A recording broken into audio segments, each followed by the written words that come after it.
All right, good morning, everyone, and welcome to the meeting of the Development Committee of Norfolk District Council on 21st of March 2024.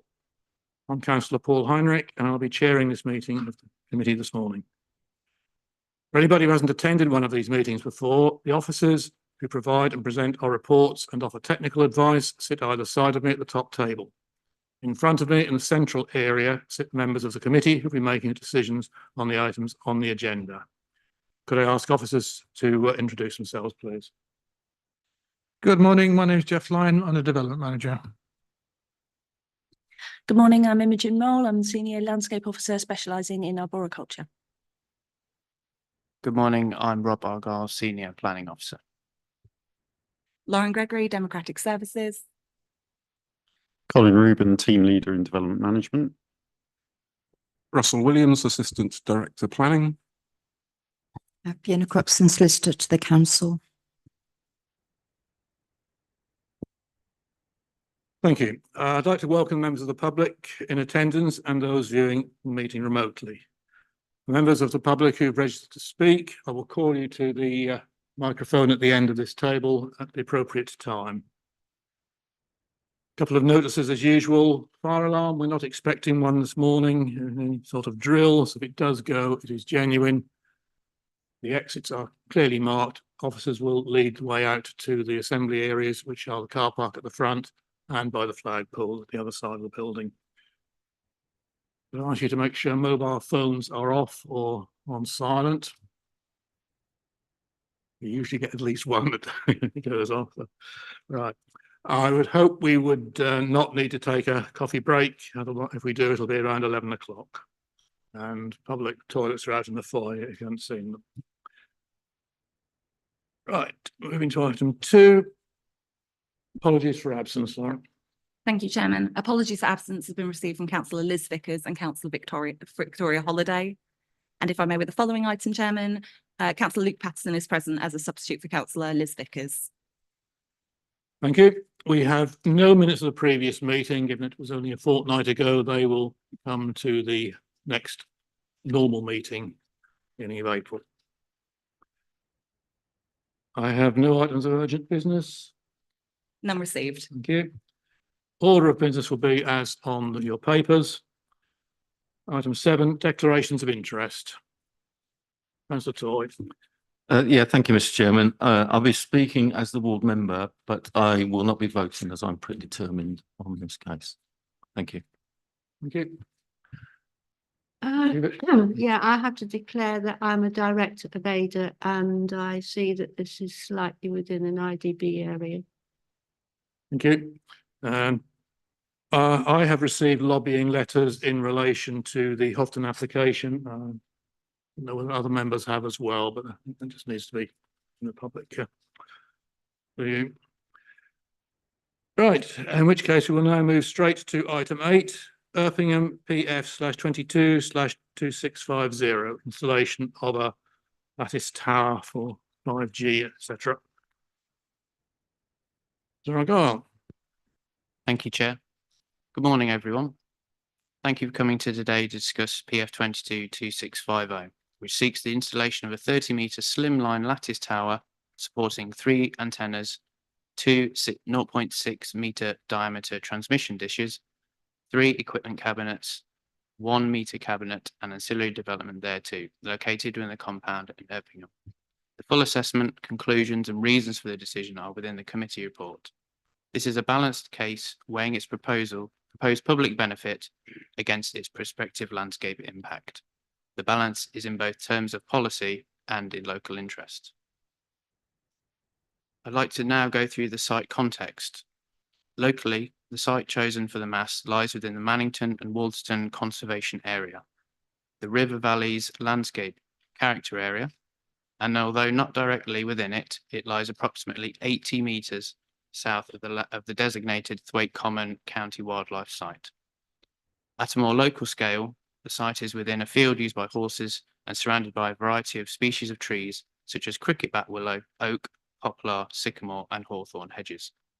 There are also 2 small ponds to the south of the site and the north of the site. Directly opposite to the site is the Grade 2 listed building, Erpingham House. which is approximately 150 metres to the south.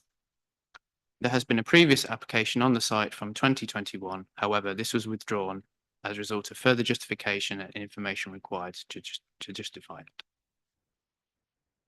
The site forms part of two areas which have been granted a felling licence by the Forestry Commission.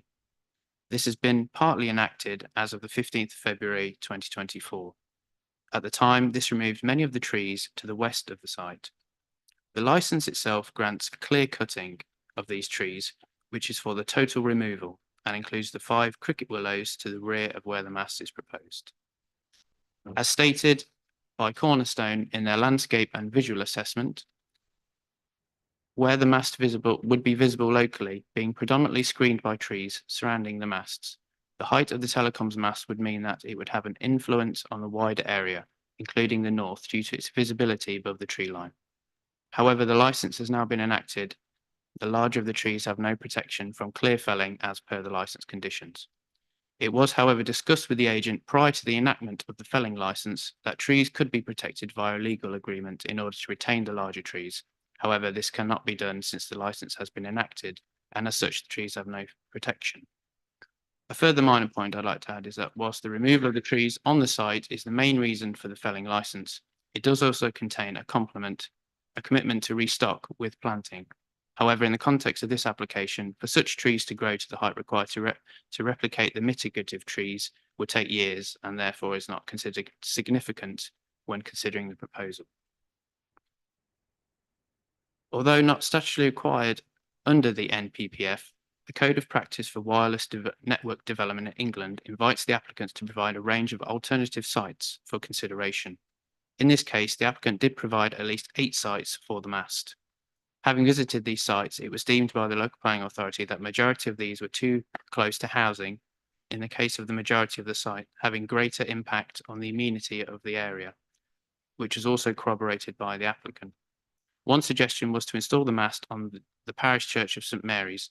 However, the applicant has deemed the equipment unsuitable for this location by virtue of its size. The alternative sites proposed were considered unacceptable, and therefore the proposal site was chosen to minimise landscape impact and to be able to function to the requirements of the applicants to provide 5G. Okay. I'll just go through the slides now just to show you the site photographs. So yeah, that's fine. So this is the site, as you can see. So the mast would be located in the corner of the field in front of those cricket bat willows, where you can see there's a dead one and there's 4 currently living ones. This is the other half of the field where the horses are. This is the access gate which comes off of the street in Erpingham. So these are the updated site photographs as of 5th of March 2024. I've highlighted the trees that are scheduled to be removed, which would provide visual screening. And here's some of the trees that have been removed as well.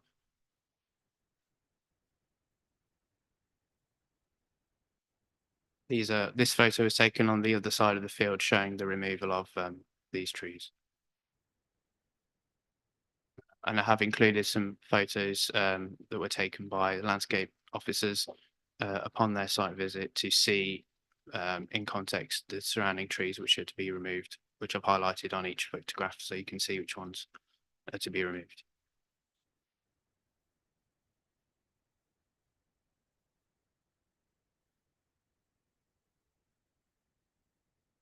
So this photo was taken on the other side of the field by the landscape officer, as was this one. And the key issues for the proposal are principal design, heritage, landscape, ecology, and the environment, telecommunications. And as per the report, you can see that we believe that the proposal isn't policy compliant with those highlighted in red. And the recommendation is refusal based on the impact upon the landscape, heritage, and against the public benefits which have been provided by the applicant. Thank you very much. Thank you, Rob. We now move to public speakers. We start with the Nuneham Parish speakers. Mr. Cutts from Oldby Parish Council. If you could come to the microphone at the end, please. You will have 3 minutes from the time you start speaking. Yep.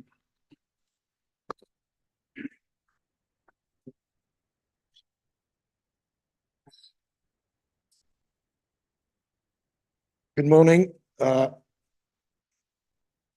My name is William Cutts and I am the chairman of Oldby Withwaite Parish Council, representing the concerns of our parishioners and wish to object to this planning application. As a public body, we have been and will always wish to engage with the applicant to find a sensible, pragmatic solution to the siting of this telecom mast. Our doors are open. We are concerned that the applicant has not properly engaged with Thwaite Common residents. Instead of us proposing more possible new sites for the mast and having them rejected, could we not work together to find a solution? To that end, Canon Heather Butcher has been very open to installing 5G on Erpingham Church Tower. They already have Wi-Fi in place. The church uses their principal contractor, Net Coverage Solutions, to operate from 6 church towers in the diocese with 4 more online, some converting from 4 to 5G. Net Coverage Solution are good at installing connectivity in towers deemed too small for installing equipment needed.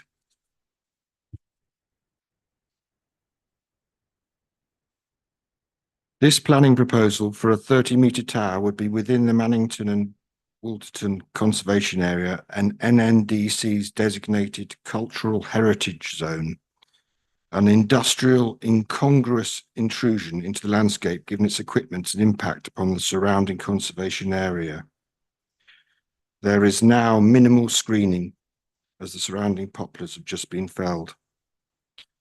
I believe it contains the same lack of information, inaccurate statement and poor visual appraisal methodology as the previous application. Our community remains strongly opposed. Whilst improved telecom connectivity is important for residents and businesses, there must be better sites giving more equal coverage to a wider area. Benefits of shared rural network is not in question. Parishioners are not against this technology, just the completely inappropriate proposed location. We are open to consultation with applicants for a positive outcome and agreement. Thank you very much. Thank you. I note that Mr. Stephen Green from Erpingham Parish Council is present. Do you wish to speak, Mr. Green, or?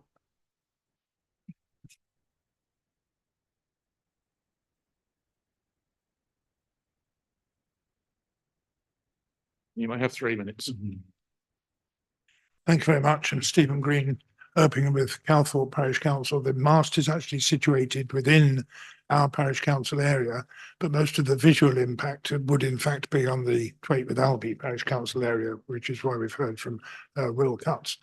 All I'd like to say really, in addition to the submission that we've already made, is our desperate need to have telecommunications.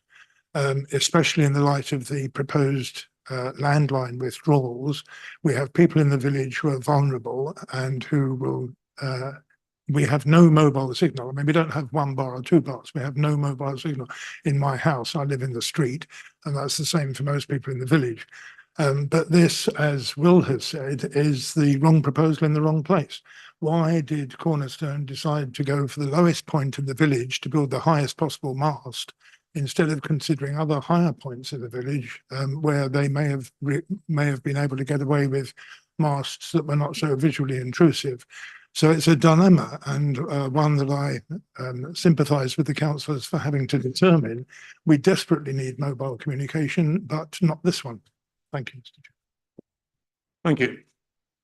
I have one objecting speaker, Suzanne Bennett-Keiki.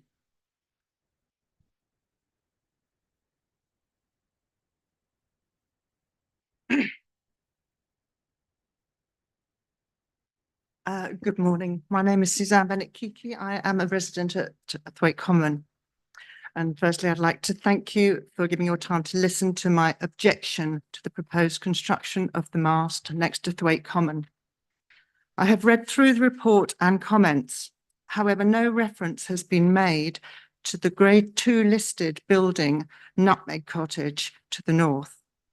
I believe Nutmeg Cottage is one of the oldest dwellings in this area. Part of Nutmeg Cottage was built during Elizabeth I's reign, and brickwork on the building is typical of that era. I have the history of ownership and deeds that date back to the mid-1500s, concurring with the physical evidence. The location of Nutmeg Cottage is within the Mannington and Wolsterton Conservation Area, and it is positioned a few yards from the relevant section of Thwaite Common, with low hedgerow and open to the common. It has a southerly aspect from which the 30-metre mast would be impinging on views from all but one of the front south-facing windows. During winter months, when deciduous vegetation is without foliage, the impact would be even greater. The area is a special one, being a haven for rural life for centuries. Being a cultural heritage site, as well as a conservation area currently managed by the Norfolk Wildlife Trust and the North Norfolk District Council's Rangers, it deserves protection and enhancement of the landscape and its historical character. These things can be destroyed so easily by industrialization, and once destroyed by one thing, it leads to a chain of other actions which are not in the spirit of conservation. Areas like this site are few and far between.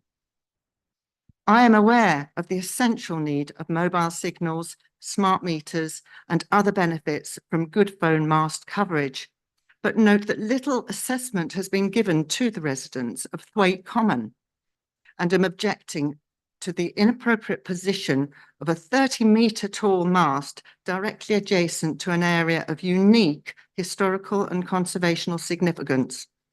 Thank you again for listening. Thank you. One supporting speaker, Mr. Josh Fattini. Okay, so come to the microphone. You again have 3 minutes. Thank you, Chair. All. The proposed installation is part of the government-backed scheme called Shared Rural Network, as well as a smart meter rollout to enable two operators, namely Virgin Media O2 and Vodafone, to provide 4G coverage to the immediate area. This is a once-in-a-lifetime opportunity to get 4G coverage into this rural area of Erpingham, where local residents currently have little to no digital connectivity. This is acknowledged by the 31 letters of support received for the application, which agree that mobile connectivity to the area is required. There is also a significant silent majority that support connectivity in the area. Connectivity is a big issue in North Norfolk, which is raised by both local public and local MPs, and this is the infrastructure required to address that. We have explored a total of 14 alternative options, including those suggested by members of the local community, of which these have been discounted on planning and technical reasons. This is the best viable means to provide coverage, so if the service everyone craves cannot be provided to the village here, then it cannot be provided. We carried out a landscape impact survey with montage evidence only 2 weeks ago, and it shows that the reasons for refusal are simply unsubstantiated, so we'd welcome officers showing members and photo montages that came from that survey.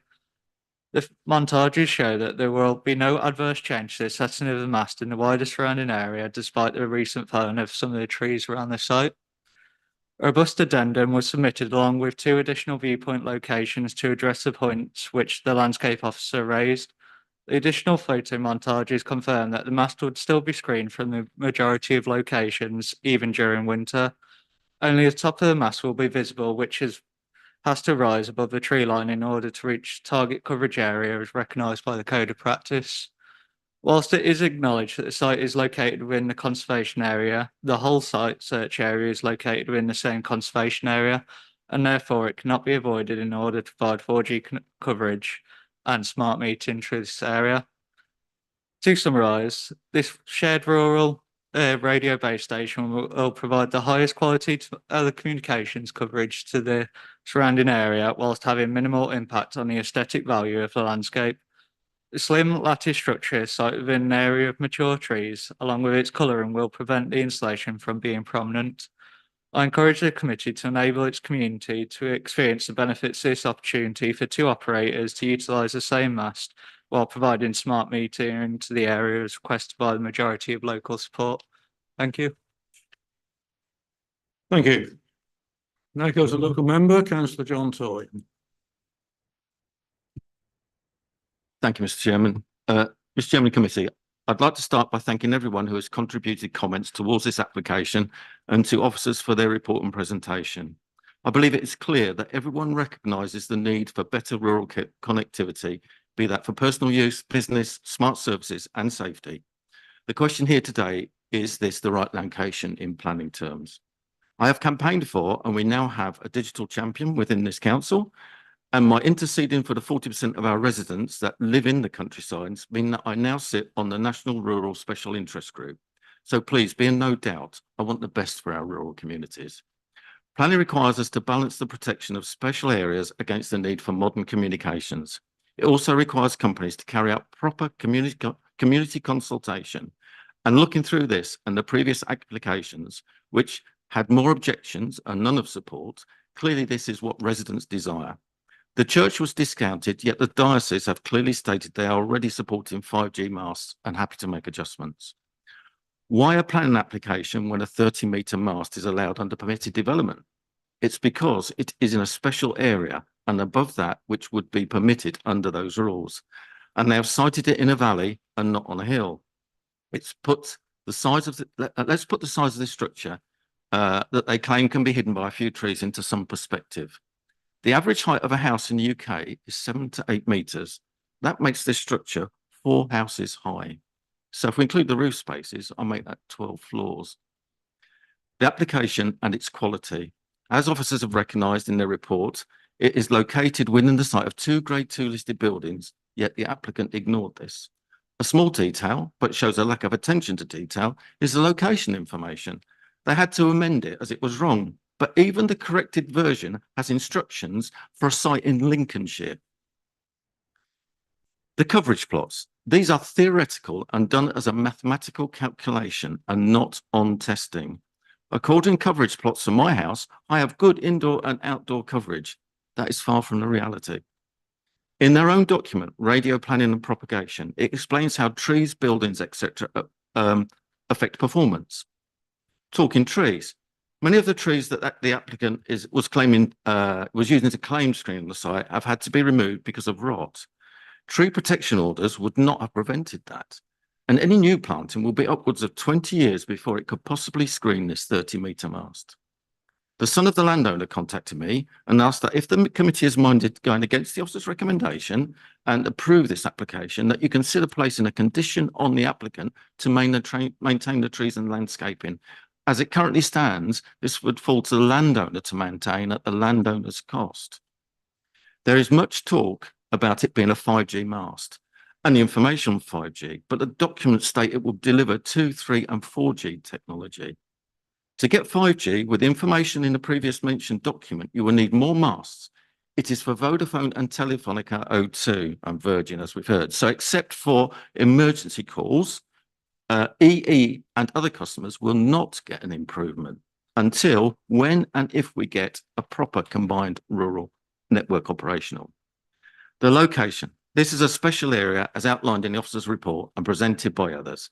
I believe we need to remember why people come to this wonderful rural area and why it's protected. Should you be minded approving the mast, please ask yourself if you risk setting a precedent for the proliferation of masts. We'd need these companies that we are paying through either our contracts or government money to come and connect with communities. The wind farm companies can do it and have strategies, but the communications companies don't. I will continue to work on behalf of all our residents, to ensure we get the best for everyone. Approving this mast may help a few, but you may be setting a precedent that may damage our beautiful areas forever. I believe that in this case, officers have come to the right conclusion. I urge you to follow the officer's recommendation, but I also urge the applicant and associated companies to genuinely come and talk to us, not just to this community, as there are others that wish to engage. And let's talk a strategy for North Norfolk. What have they got to lose? Thank you, Mr. Chairman. Thank you, councillor Toyne. Before we go into debate, Imogen, do you have anything to add on the tree cover and the relevance of the felling licence, please? Yeah, thank you, Chair. The felling licence was pertaining to the removal of the poplar trees and the cricketbat willows. Both were planted as a crop, so we're not expecting them to have sort of long-term landscape impact. The felling licence was right and correct, and as councillors have already mentioned, there was pockets of rock there seen in the timber stacks, so they're not that sort of long-term tree cover, and even had we thought about protecting them and the coverage that they gave for the tower, the felling licence conditions override that. So you know, they were never going to be that sort of long-term landscape impact. And I think, you know, we've heard about the importance of Thwaite Common and you know, the conservation area. And, you know, the incongruous, as our opinion is, that tower presence in that landscape. Right.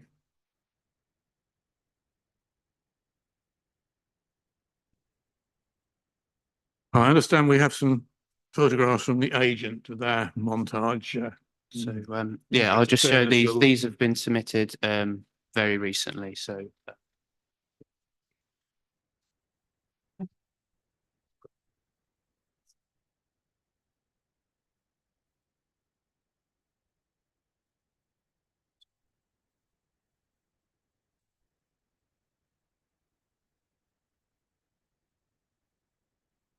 okay, yeah, that's fair.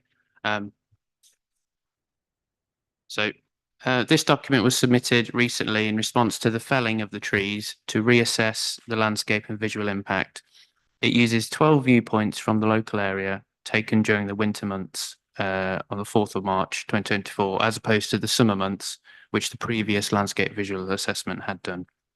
The findings of the study are, as suggested by the applicant, little, if any, material effect on the degree of mitigation provided by tree cover. The loss of small plantation of poplars and 2 willow trees, whilst notable at the site level and very close quarters, barely registers at all in the wider landscape.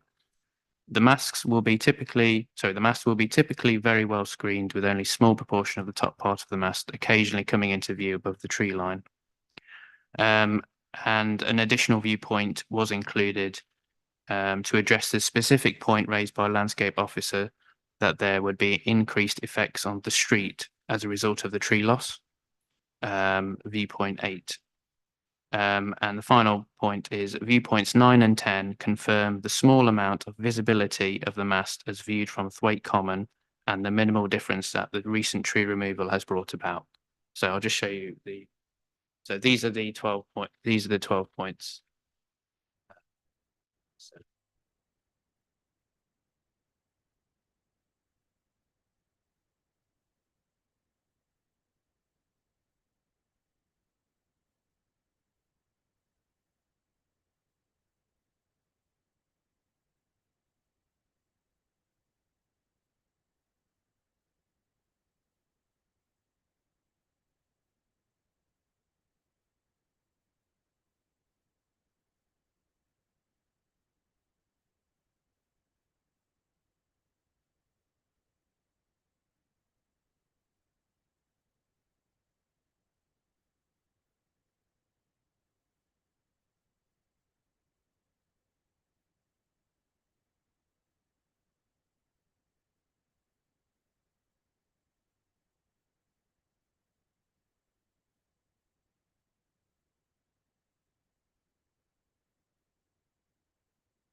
So that's the document provided by the applicant as of 2 weeks ago. Thank you. Thank you. Debate. Who wishes to go first? Councillor Mancini Boyle and Councillor Patterson. Thank you, Mr. Chair. Just a quick question I'd like answered from the officers, please, or the applicant. If this clearly, when you look at the drawing, it's smack in the middle of the whole of the area. If that mast was to be moved somewhere else, would that affect the coverage? So if, for instance, it went into like an industrial area, would the residents from a different area lose coverage or would not get any coverage at all? And the second point I'd like to make is, I mean, I was looking at it, I thought it was a rocket, to be perfectly honest. But also, the problem I've got also, which I think has not been mentioned in the report, is they're going to be digging the whole of the way coming up. It's not just putting the mast up 30 metres in the air, it's all the digging up of the area, and all the construction work. It's going to ruin the place. I just find it's incredible that they can't find somewhere else to put it. So yeah, that's where I'm sort of from. Thank you. Councillor Patterson. Thank you, Chair. I feel I'm going against the grain a little bit here. But I read some of the objections are concerned about expansion of the site. Can it be confirmed that if this was to happen, there would need to be further applications? Reading on the online portal, there's 30+ supporting comments, many mentioning the need for network to be improved given the removal of the traditional BT lines. This service could save lives. Is this not a public benefit that outweighs the area it's being placed? And it's not just residents, rural workers, people on the land will remain vulnerable in the event of an emergency if there's no phone signal. So I'm sort of looking at this as a bit of a health and safety issue, and it could be improved by this mast. And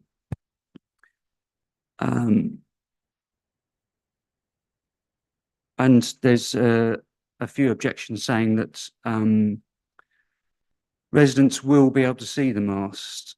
However, please could it be confirmed from the officer that a right to a view, as it were, is not a planning consideration. So just a couple more comments. I'm assuming it's commercially in the correct place, otherwise it wouldn't be in front of us, i.e. we can't put this mast in an industrial estate because it wouldn't serve the people it needs to serve. So I assume it's where it is because it is commercially the right thing to do. Yeah, and from the pictures, you know, there's telegraph poles. We live with them, why can't we live with a mast? I can't, it's just part of modern infrastructure. It's also interesting that it complies with SS1 and SS2. So I see this as a bit of an essential service that will add to business, leisure, and more importantly, a health and safety as an advantage. Thank you. Thank you. I'll ask Officer Lyon to respond, please. Okay, I'll also pick up Councillor Mancini Ball's question that wasn't answered as well in terms of if this mast was moved to a different location, would it have a similar sort of plot of coverage? Obviously, we don't have that information to hand. We don't have we only have the plotting coverage maps for what's proposed. Clearly, if you move a mast to a different location, the topography will affect and features will affect whether the coverage will be received indoor and outdoor in particular locations. So it will undoubtedly have a different coverage if you move it to a different location.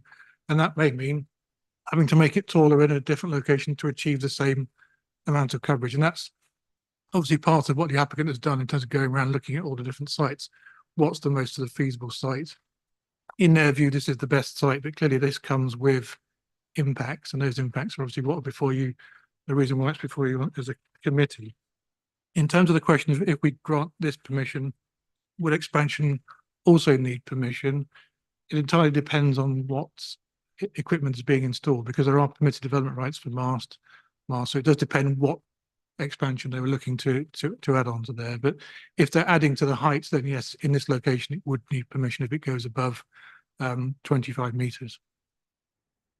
In terms of the public benefits, I mean, clearly that's the key basis of this report to committee, isn't it? It's a case of weighing And I think we do recognise in the report there are considerable public benefits from improved telecommunications. No one here is saying that's not something we should be taking into account, but it's a question of weighing that benefit against the harm to the landscape and the harm to heritage assets.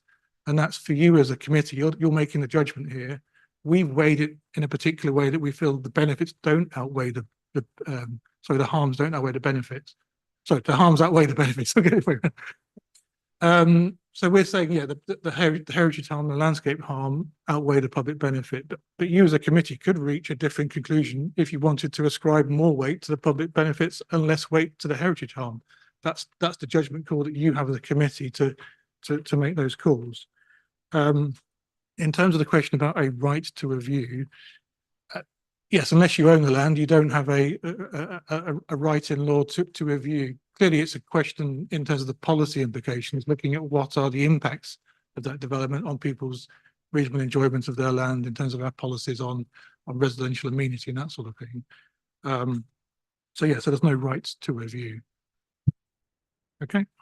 Thank you. I just thought I'd be slightly happier with this were it to provide coverage for all of the providers rather than just a small number, especially as I use EE. You've got to come back, Councillor Patterson.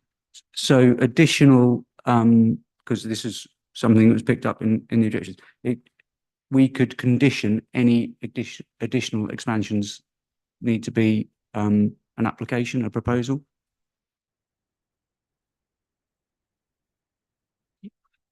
You would have to remove permitted development rights that exist for masts. So I haven't seen it done very often. It's very rare that we would do that.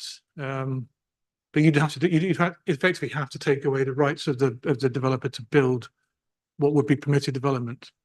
And they may challenge that. They may say, well, you can't justify that because the government has said certain development is permitted development and we shouldn't be intervening on those types of development. So I would probably advise against that type of condition for that very reason. Councillor Hankins. Mr. Chairman, the BT publish a program, a 10-year program of connectivity in terms of today's technology, if you like, for want of a better word. Do I assume from, in support of the proposal 31, support for copper lines removed in 2025? Well, they haven't been removed because we haven't got to 2025. So what exactly does that mean? You want to respond? That's not my technical knowledge. I'm not going to profess to be an expert on the digital switchover technology, but my understanding is that you'll move from a copper line to using your broadband signal. So you'll plug your phone into the back of your broadband socket and you'll use a digital signal rather than a copper line signal. That's my understanding. So when the digital switchover happens, if your broadband connectivity is poor, then that could affect the quality of your phone lines. So that's taken into account, this rollout of connectivity, that will happen in 2025. Is that the case? Again, I'm not going to profess to be an expert on digital rollout, but my understanding is that the 2025 date is the aim to have the whole or majority of the country switched over to as part of the digital switchover. Don't forget, we're talking about different systems here. So this is sort of your sort of mobile phone signal kind of mobile data, whereas the phone lines often will use the broadband connectivity to make that call. So slightly different technology, but I'm sort of talking out of my professional competence to Eric, so I'll stop talking now. They're actually in real terms one and the same, quite frankly. There's another change coming about. BT are changing all of the system to digital. Digital will depend on a sensible supply. I think what we're dealing with here is the move into 2024 and improved digital connectivity, and in particular the service to the residents, sort of coming into conflict with some planning terms. It's going to happen. There's no question about it. There will be mass all over the place, quite frankly, because BT will not provide the connectivity. And I would propose that the officer made a very good case here, looks at that future programme. Because I don't think you can guarantee, or they can guarantee, that the copper lines will be removed in 2025. So my point is that this is, I believe, a recognition of that very slow rollout and the need to provide residents with an adequate 2024 technology signal. So furthermore, there's reference to the fact that an organisation, I'm not familiar with the organisation, called Net Coverage Solutions can provide a church-to-church sort of connectivity. Has that been examined for this particular proposal?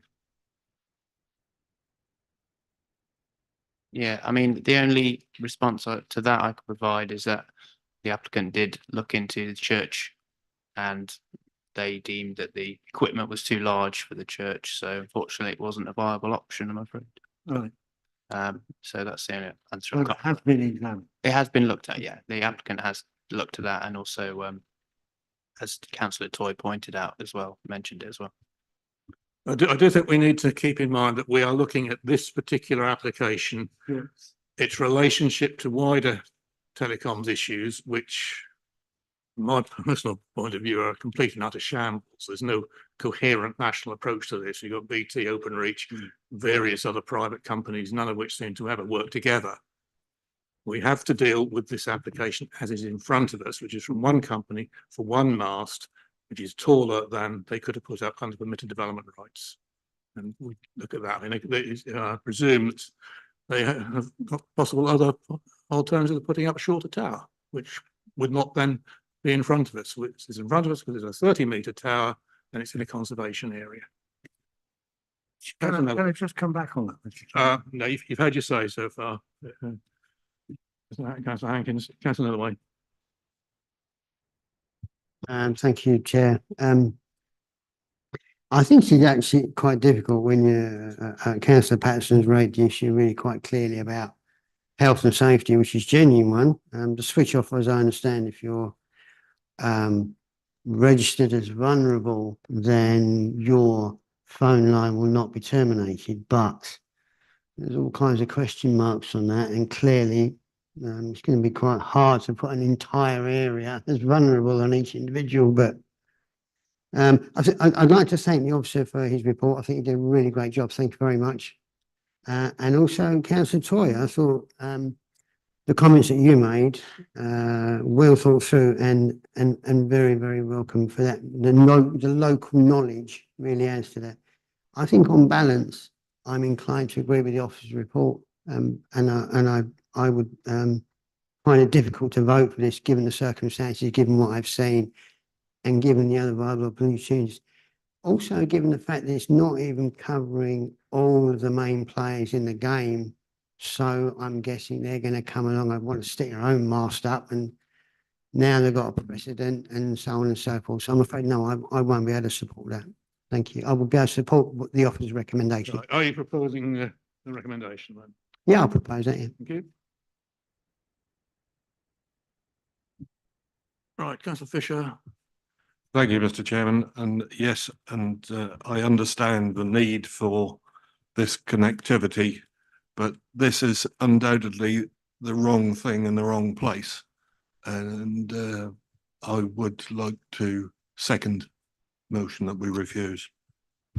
Thank you, Councillor.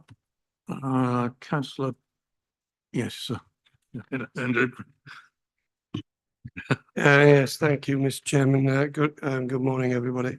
Yes, I'd like to thank Councillor Toy for a very succinct and I think well thought out summary of the position. We have a total of 84 conservation areas across the district, so this is the type of application that we may well see more of. I actually personally have a site within my ward involving Clark Telecoms as I speak, which is ongoing with similar issues to this. I think what we draw from today's debate is that the applicants pay some sort of lip service to the protocol that was, I think, introduced for the industry, insofar as they are encouraged to cooperate and to meet with parish councils.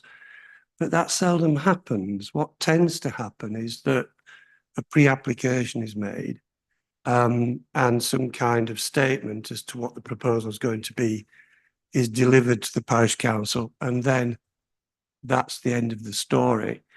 We don't get very much evidence of any duty to cooperate by applicants of this nature with other players in their industry to see if they can actually share a mast as a sort of a default position. In other words, that's what you start with, and then you move away to putting in a bespoke application for an alternative site if that doesn't work.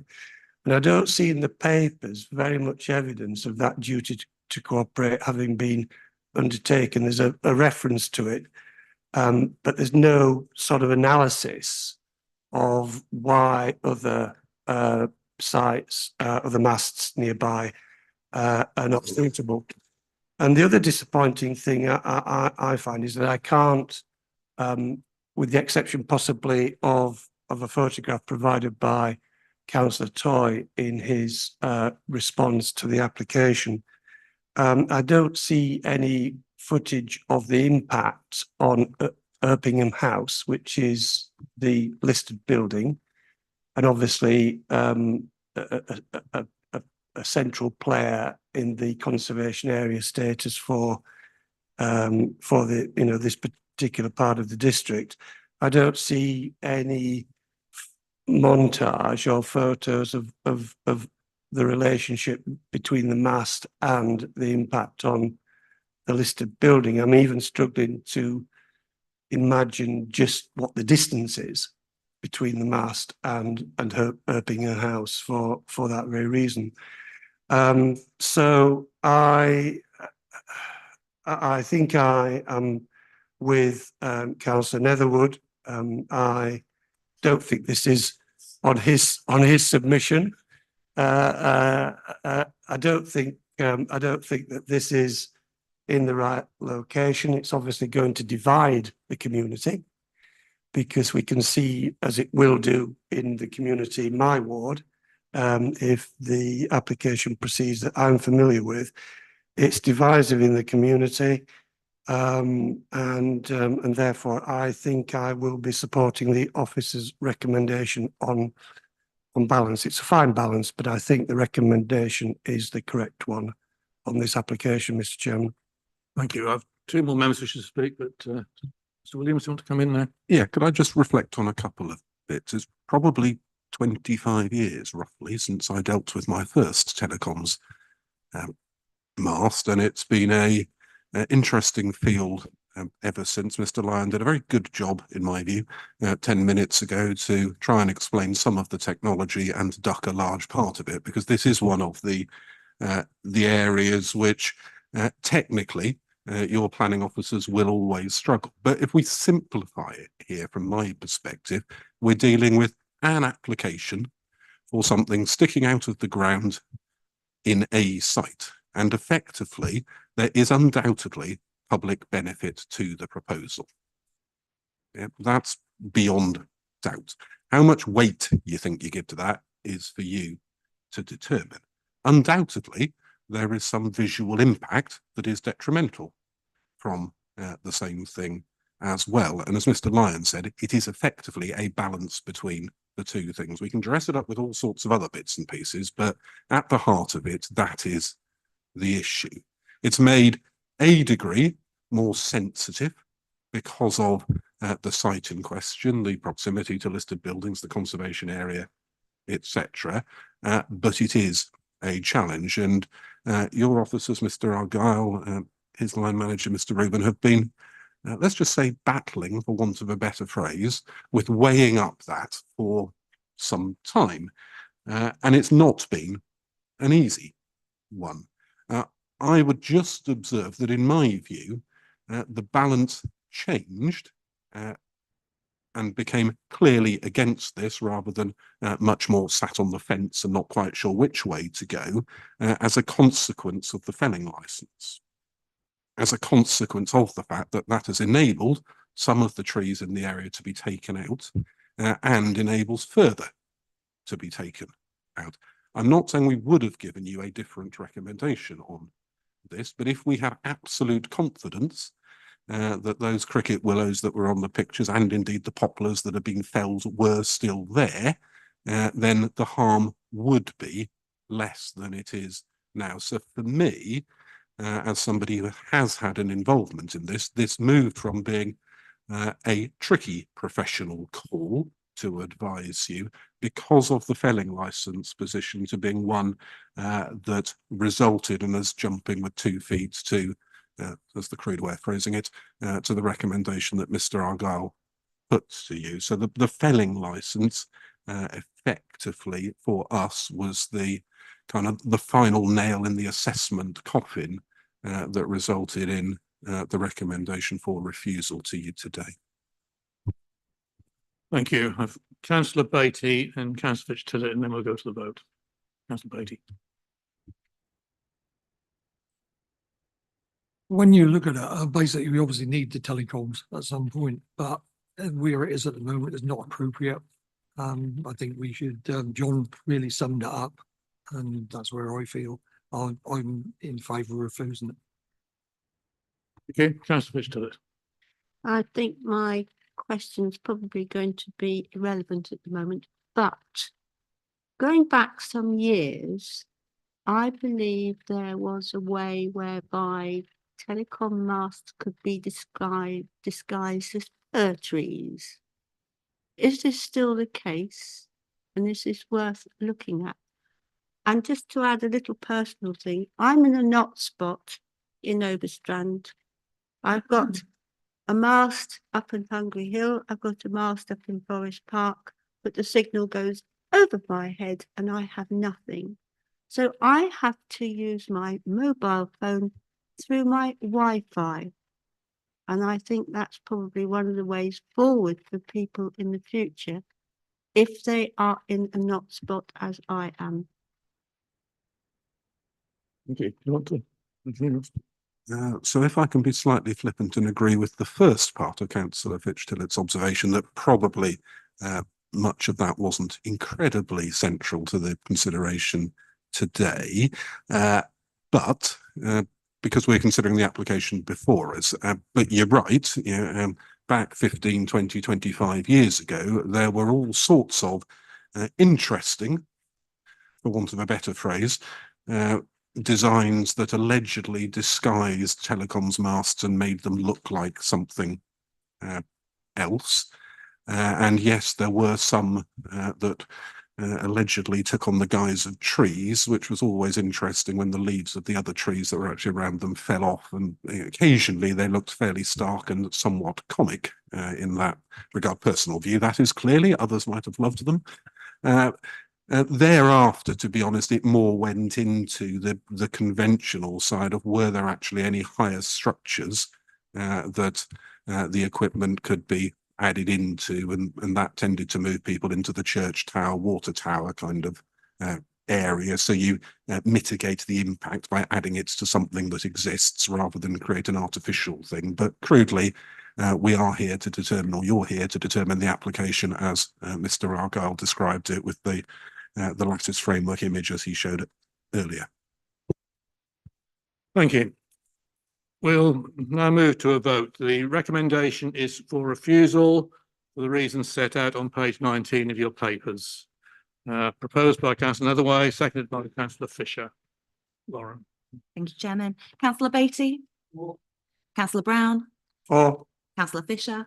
For. Councillor Fitch-Tillett? For. Councillor Hankins? Councillor Heinrich? For. Councillor MacDonald? For. Councillor Mancini Boyle? For. Councillor Neverway, Councillor Patterson, Against. Councillor John Toy is Abstain. abstaining. Councillor Kim Toy, For. and Councillor Barley. That is 10 votes for the officer's recommendation, 1 against and 2 abstentions. The vote is carried for the officer's recommendation. The application is refused. We move on now. A second, being as we've got the applicant Yes, here. Kevin. Can I just take one thing from their documents that were available online? We aim to engage and work with planning department at the earliest opportunity from where we're instructed to deliver new infrastructure with your local authority area and often conduct strategic pre-rollout engagement meetings to discuss wider rollout. If the local authority would like a meeting to discuss a wider cornerstone rollout plans, then please advise. We recognise the importance of developing term partnerships and always work for you to deliver it. I welcome them to contact me so that we can move that forward from what's in their documents. Yeah, I Thank think we you. would all welcome that, Councillor. We now move on to the second application, agenda item 9 in your papers. Often PF/24/0113. Case officer for this one is Chris Green. Are you ready, Chris?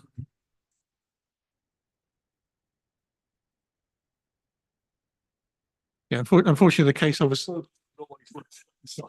Unfortunately, the case officer has been taken ill, so Colin is ably standing in his stead. So thank you, Colin. Hey, thank you, Chairman. Good morning, everyone. So this is item 9 on the agenda, presented on behalf of Officer Chris Green, which is application reference PF 240113 for a single-storey rear extension to the dwelling, a replacement roof with higher ridge level and rear dormer to provide first floor accommodation, a porch extension to the front and external alterations. Okay, so if we go through the plans. So this is the site outlined in red, which is a bungalow.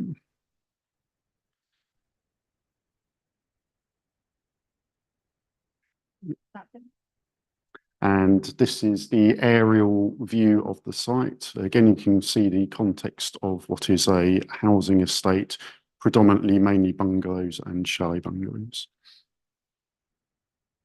So here are the existing floor plans, followed by the proposed floor plans. So these show the porch, the addition of a rear study and kitchen, dining, living space, ground floor and master bedroom with ensuite and dressing room at the first floor. These are the existing elevations. And here we have the proposed elevations, again with the porch to the front and a single-storey flat roof extension with box dormer to the rear. The rear extension would span the full width of the rear of the house, incorporating the flat roof, whilst the roof ridge would increase by approximately 1.6 metres, facilitated by an increase in roof pitch. Doing so allows the provision of the proposed timber-clad box dormer. This gives you a slightly better visual context of what the finished product would look like on the north and south elevations. And then these are the photos. So this is looking east. That's the front of the site. So the 2 neighbouring properties are both bungalows.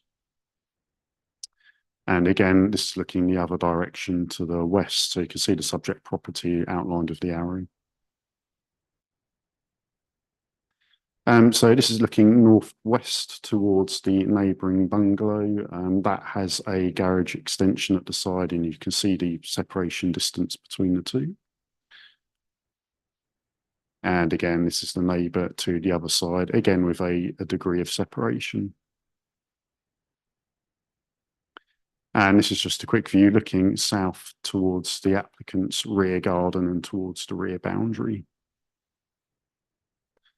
Okay, so for this application, in terms of matters pertaining to principal landscape impact, sustainability, ecology and highways, there are no overriding concerns, with the main issues for consideration for members today being those pertaining to design, visual impact and residential amenity.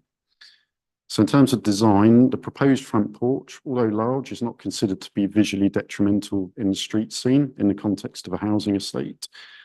Turning to the raising of the roof, it's not considered by officers that this would be to an extent on balance that could be considered significantly detrimental to the visual appearance of the dwelling within the street scene, subject to a materials condition in regards to the specific roof tiling.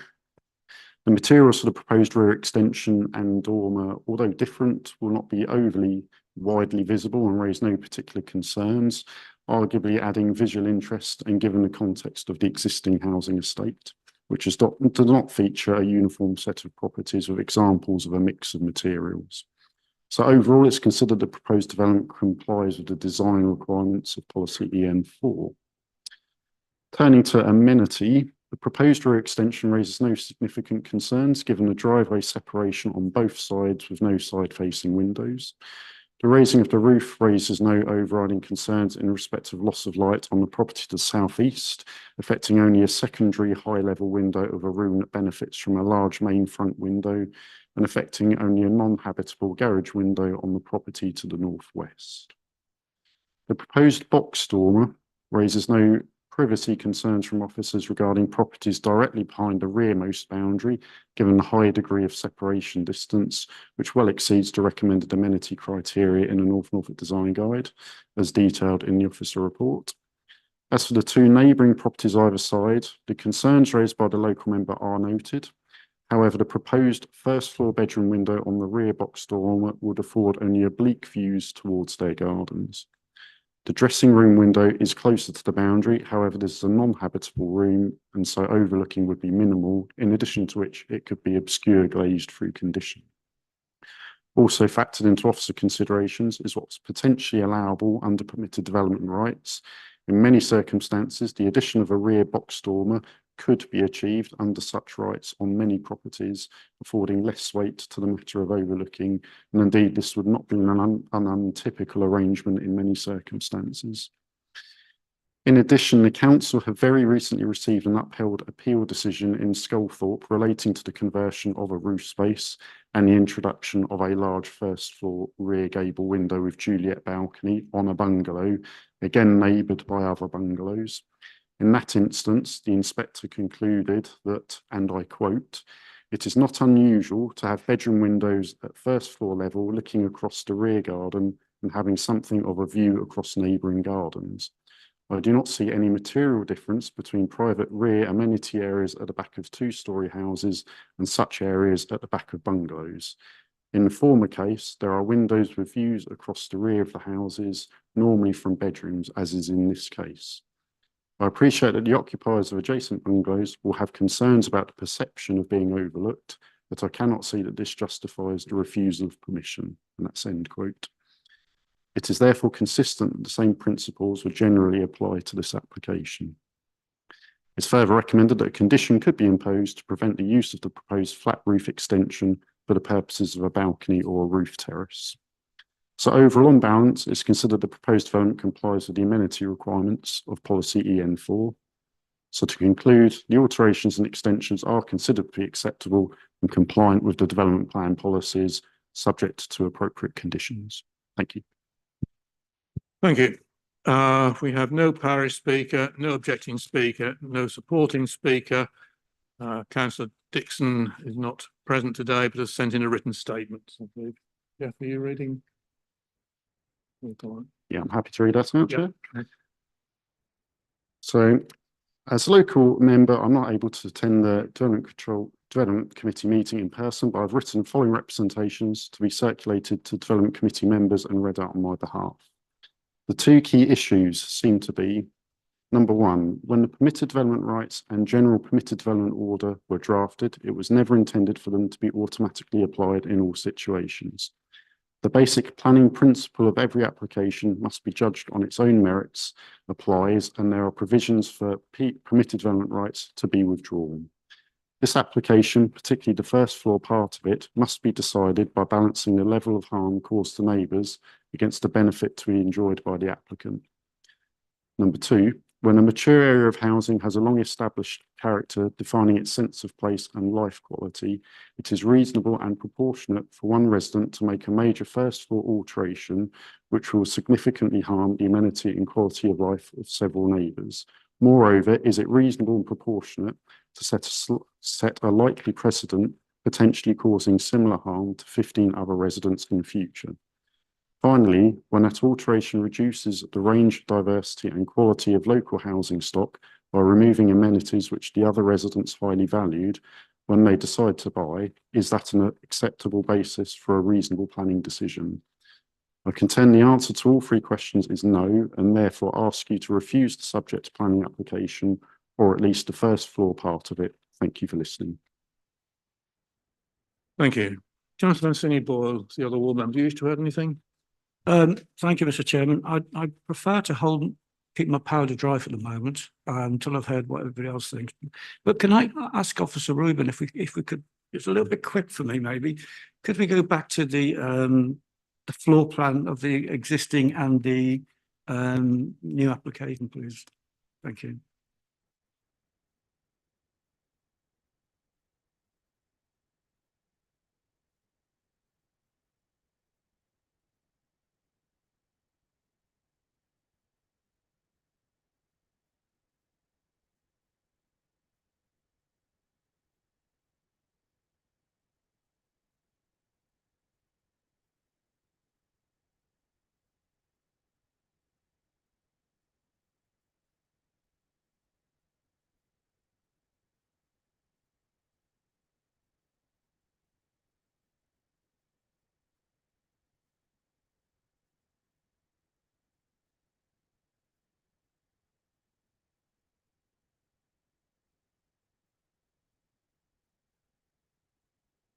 Yes, I think that's the case on the proposed floor plans.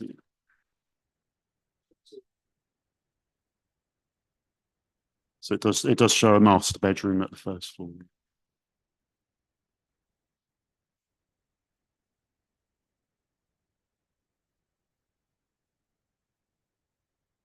Thank you, Mr. Chairman.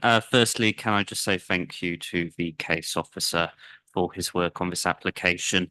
I will spiel in a moment, but before I do that, can I just get a clarification on the part within the local member's statement regarding permitted development? I was unsure about that part, so I would just really like clarification from the planning officers, please. Thank you. Shall I have a go? Yeah, if you wish, by all means. So, if I'm honest, I'm not entirely sure. Okay, so broadly speaking, let's just, again, I like simplifying things and then I'm going to complicate it. You know, there is a 1,000-page book that says what is permitted development and what isn't. So, you know, houses have a extensive degree of permitted development rights. You either meet them or you don't.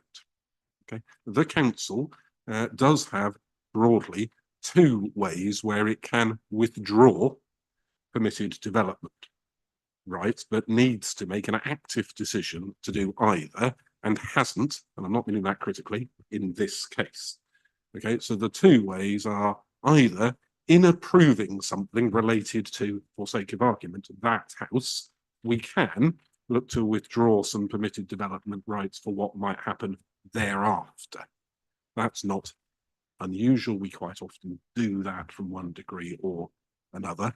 The second option is if the council decided, and it's darn sight easier to say than it is to do, to introduce something called an Article 4 direction, which would cover an area and withdraw permitted development rights for certain things, then we can do that. But broadly speaking, this house benefits from the normal permitted development rights for houses. It's just this application doesn't in its entirety fit within those, so it requires consent. End of observation. Councillor Fisher and Councillor. Oh, sorry, Mr. Chairman, may I do a bit of spieling now? Thank you. Thank you. first of all, thank you for that clarification. That was actually quite helpful. I think the main aspect of this application is indeed design. And I think it's important to note that in regards of design, that can be subjective. And as a committee, we need to be objective in our determination of this application. And just going through the report, it doesn't seem to be that there's any adverse impacts if indeed this committee were to approve this application this morning. It doesn't seem to be contrary to any policy. So with that in mind, I can't really see why we as a committee would not go for approval. So not at this stage, Mr. Chairman. I feel it's probably a little early for that, but yeah, I'm certainly at the moment don't see why we would go against the officer's recommendation. Thank you. Councillor Fisher. Thank you, Mr. Chairman. I would echo Councillor Varley's words about the case officer's presentation, and also Officer Rubin's clear presentation of it. I see that the obscure glazing to the dressing room window, which is nearest the house to the west, is a recommendation, as is the flat roof not to be used as a balcony or similar.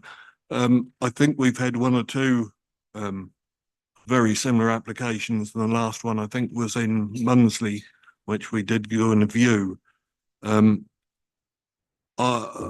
Trunch, yes. Unlike Officer Varley, I'm very happy to recommend that we go with the officers. Yes. If indeed, then I will second. Thank you, Mr. Chair.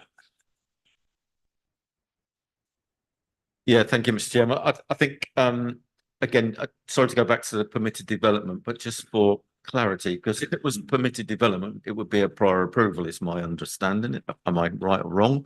So why is it here as an application? Which aspect of it would not be allowed under permitted development? Is that something that could easily be answered? I mean, I suspect it's perhaps the porch that's beyond the front line, because the extension is not beyond the around. So the raising of the roof, okay, on its own, that would require permission because it is higher. The porch is quite large as well. The box dormer, I'm not entirely sure, but potentially that depends on the cubic capacity. So okay, yeah, no, fine. I just wanted to understand where it sat within those permitted developments and why it was an application. But yeah, it's already been proposed and seconded, but I'll be happy to support the officer's recommendation. Thank you, Councillor Brown. Thank you, Mr. Chairman. And thank you to the officer for standing in for your colleague and presenting today. Yeah, I think on paper this looks sort of quite daunting if you're a neighbour in terms of the mass of it, and what perhaps would have been helpful would have been to have some sort of cubic capacity figures and a statement as to how close to the permitted development limits, if you like, this actually is, to give us a sort of an indication. But I'm quite happy to support the officer's recommendation. I would like to see, as I think has been offered, a condition that no balcony or roof terrace moving forward will be permitted. And I would also like the permitted development rights to be removed from this property moving forward. I think that would be a sensible move to as we're approving it, if indeed we do. Today, we presumably, bearing in mind what the assistant director has said, we can make that provision in the decision. If I'm wrong, I'm very happy to be corrected. I think it would probably be difficult to remove every permitted development right carte blanche from the house, such as, for sake of argument. But let's do what we can, what we're legally at. We could look at something that limits, clearly without getting a separate consent, any further extensions of the property, I would think. I'm grateful to the Assistant Director for putting it better than I have. That's actually what I meant, Mr. Chairman. Just for the purpose of completeness, we did have a further late representation from a lady called Caroline Reynolds. I think has already communicated with most of the members separately. She has raised additional comments, basically saying that she's concerned that the overlooking of properties will lead to a loss of financial value of their property. Obviously, it doesn't take me long to say that financial impact is not a material planning consideration that you as a committee can weigh in the balance. So although the concerns of the residents are noted, it's not something that we can give weight to in a decision making. Thank you. Thank you. Councillor Massini. Thank you, Mr. Chairman. I was interested to listen to what my fellow members have had to say. EN4 appendix ensured that the scale and massing of buildings relates sympathetically with the surrounding area. Now, I understand where Councillor Dixon's coming from. A bit disappointed that the Parish Council didn't send any comments. Now, the way I'm looking at this is it's all well and good saying that, you know, you're blocking my light as we know you have no right to light. But also, they're sort of doing the place up. Now, those bungalows have been there for a long, long time, and I'm sort of weighing up. The actual roof is only going at 1.6 meters. And that 1.6 meters means it's going to get one more person in that property. So instead of going for 2 bedrooms, it's 3 bedroom, and it's going to modernise the accommodation. And for the fact that somebody has turned around and said that it's going to devalue their house, I think it'd be the opposite. If somebody's made a precedent and they've done the house up, then, you know, I suggest it'd probably make other houses more expensive. So I'm quite happy to support this recommendation. Thank you. Thank you. Thank you, Chairman. Can you just remind me where this sits with nutrient neutrality if we're increasing the occupants? Because we're not adding a net new dwelling, this doesn't fall within the remit of the habitats regs. Thank you. Thank you. Okay, the recommendation set out on page 25. I did say we were. Can you possibly, excellent report, by the way, can you clarify the distance between the house that's directly behind, what sort of distance it is?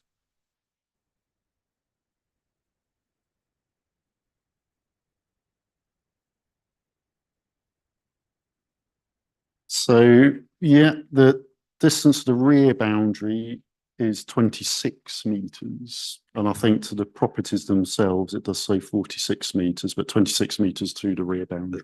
Thank you, then I support as well, no problem. Okay, if nobody else, we'll now go to the vote, if we may. Lauren. Thank you, Chairman. Councillor Beattie?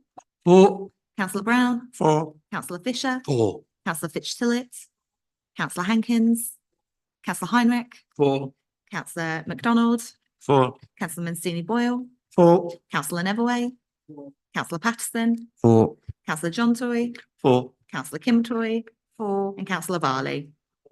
That is unanimous. 13 votes for the officer's recommendation for approval. The application is approved. We have no development management report or report of appeals for this meeting, as it is using a reserved date. They will come to the next meeting. So meeting therefore closed at 10:48. Thank you very much.